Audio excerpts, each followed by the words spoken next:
నమస్తే అండి. నేను మీ రామకృష్ణిహాన్, ఆస్ట్రోన్యూమరాలజీ. ఈరోజు తమిళనాడు రాష్ట్రంలో ఉన్నటువంటి చిదంబర క్షేత్రాన్ని దర్శించుకొని, ఆలయ వైశిష్టత తెలుసుకొని, ఇక్కడ నా పాదాలు మోపానండి. నా జన్మ ధన్యమైంది. బా ఇలా పవిత్రమైనటువంటి పుణ్యక్షేత్రాల్లో మనం పాదాలు మోపడం వల్ల ఎంతో కొంత శక్తిని మాత్రం మనం తీసుకోగలుగుతాం. నేను ఈరోజు మీకు చెప్తున్నటువంటి విషయం ఏంటంటే, అభివృద్ధి జరగట్లేదు అంటే దానికి ప్రధానమైనటువంటి కారణం ఏంటంటే, ఇంట్లో 2 రాసుల ప్రభావం ఉండడమే. దీనికి ప్రధానమైనటువంటి కారణం. ఇంట్లో 2 రాసుల ప్రభావం ఉన్నప్పుడు ఏంటంటే, పనులన్నీ ఆటంకాలు జరుగుతుంటాయి. వ్యాపారం జరగదు, ఉద్యోగాలు రావు, వివాహాలు జరగవు.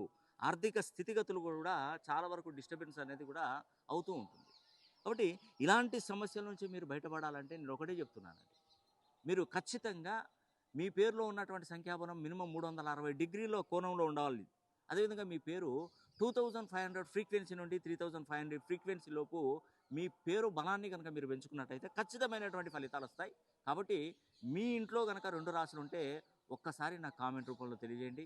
మీకు మంచి జరిగే విధంగా నేను చేస్తాను. సర్వే జన సుఖినో భవంతు.